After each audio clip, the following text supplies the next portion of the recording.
saya Kurnia Faidatul Inayah, NIM 212061111.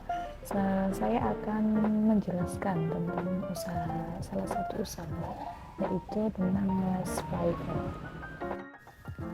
Saya akan menjelaskan latar belakang usaha yang saya jalani atau yang saya rencanakan tentang les private. Misi dari usaha saya yakni melayani, mengembangkan, dan menyediakan program bimbingan belajar yang berkualitas. Visi dari usaha les private saya yakni menjadi lembaga pendidikan pencetak generasi berprestasi, berakhlak mulia untuk menghadapi kemajuan dan persaingan dunia akademis dengan tata cara yang terbaik. Apa sih yang dimaksud dengan les private itu? Les private merupakan salah satu pendidikan non-formal yang dinyatakan efektif dalam membantu menunjang keberhasilan proses pembelajaran siswa. Sampai saat ini, penggunaan jasa les private dimanfaatkan sebagai alternatif oleh para orang tua siswa dalam pemenuhan kebutuhan pendidikan anak. Selanjutnya yakni persiapan dan perencanaan pelaksanaan. Yang pertama yakni menentukan target pasar dan spesialisasi. Identifikasi target pasar yang ingin kamu tuju seperti siswa SD, SMP, SMA, atau mahasiswa. Selain itu, tentukan bidang spesialisasi yang ingin kamu tawarkan seperti matematika, bahasa Inggris, atau ilmu pengetahuan. Nah, kalian fokus pada area di mana kamu memiliki keahlian dan pengalaman yang cukup. Yang kedua, yakni membuat rencana bisnis. Buatlah rencana bisnis yang mencakup visi, misi, tujuan, dan strategi pemasaran, analisis pesaing, dan proyeksi keuangan. Dalam rencana bisnis juga, tentukan tarif les private yang kompetitif dan sesuai dengan tingkat keahlian dan pengalaman kamu. Yang ketiga, yakni menyiapkan materi pembelajaran. Persiapan materi pembelajaran yang sesuai dengan kurikulum yang berlaku atau kebutuhan khusus siswa. Buatlah rencana pelajaran yang terstruktur dan menyeluruh untuk membantu siswa mencapai tujuan belajar mereka. Selanjutnya yaitu mempromosikan usaha les private. Gunakan media sosial, situs web, brosur, atau selebaran untuk mempromosikan usaha les private-mu. Jalin hubungan dengan sekolah atau komunitas di sekitar kamu untuk memperluas jangkauan pemasaran. Selanjutnya, menentukan jadwal dan lokasi les. Tentukan jadwal les private yang fleksibel untuk memenuhi kebutuhan siswa dan mengakomodasi jadwal kamu sendiri. Sediakan lokasi yang nyaman dan sesuai untuk melakukan les, seperti di rumah atau di ruang belajar yang disewa. Selanjutnya, membangun reputasi dan hubungan dengan siswa dan orang tua. Berikan pelayanan yang baik dan sesuai dengan kebutuhan siswa. Jalin komunikasi yang baik dengan orang tua siswa untuk memastikan kepuasan mereka. Dan yang terakhir yakni evaluasi dan pengembangan diri. Lakukan evaluasi terhadap kemajuan siswa secara berkala untuk memastikan efektivitas pembelajaran. Teruslah mengembangkan diri dan mengikuti pelatihan atau kursus pendidikan untuk meningkatkan kualitas pengajaran kamu. Baik, sekarang kita masuk ke sistem pembelajaran les private yang saya jalani saat ini. Yang pertama yaitu menciptakan suasana belajar yang santai, bersahabat, dan menyenangkan, serta mengetahui bagaimana pendekatan pengajaran yang sesuai dengan kebutuhan anak.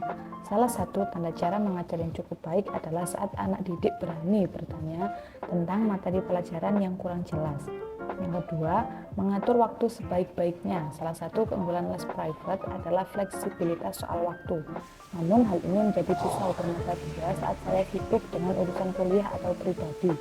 Selain itu, mempersiapkan diri saya sendiri dengan alat komunikasi agar konsumen mudah dihubungi. Yang ketiga, secara berkala, berikan laporan evaluasi perkembangan anak kepada orang tua dan juga memberikan saran-saran dan melakukan konsultasi dengan orang tua. Kemudian, keuntungan bagi pengguna jasa les private yang saya jalani saat ini yakni yang pertama adalah waktu yang fleksibel. Yang kedua, orang tua akan menjadi tenang dan bisa memantau karena les private bisa dilakukan juga di rumah. Yang ketiga, anak mendapatkan perhatian khusus. Yang keempat, mengikuti kecepatan belajar anak. Dan yang terakhir, membantu mengajarkan keterampilan belajar anak. Usaha les private yang saya jalani memiliki aspek pemasaran. Target konsumen saya yakni siswa SD, SMP, SMA yang membutuhkan pembelajaran lebih setelah menerima pembelajaran di sekolah. Untuk aspek finansial dari les private ini, saya memiliki beberapa daftar harga les dan disesuaikan dengan jenjang tingkat sekolahnya. Yakni ada salah satunya yang pertama untuk baca tulis hitung, harganya 20.000 per jam dengan total 8 kali pertemuan setiap bulan. Untuk anak SD dengan harga 15.000 per jam dengan total 8 kali pertemuan atau per bulan. Yang selanjutnya yakni jenjang SMP dengan harga 20.000 per jam dengan total pertemuan 8 kali pertemuan per bulan.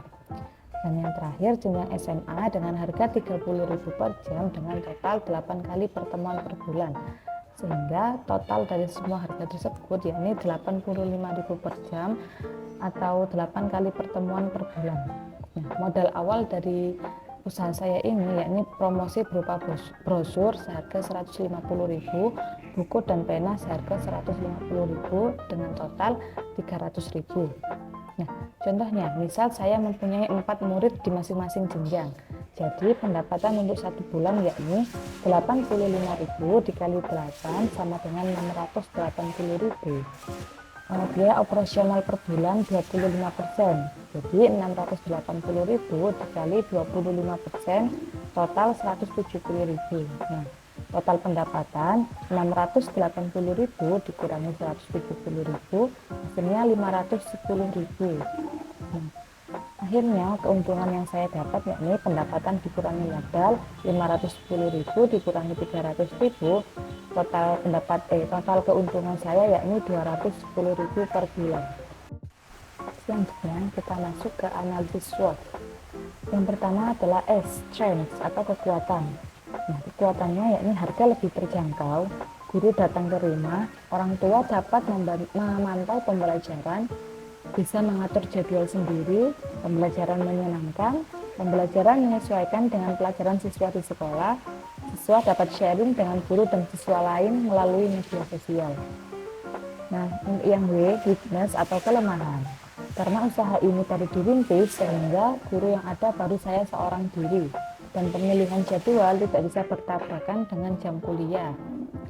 Selanjutnya yaitu opportunity atau peluang. Bisnis yang saya jalankan akan tetap dibutuhkan oleh konsumen selama pendidikan masih dibutuhkan.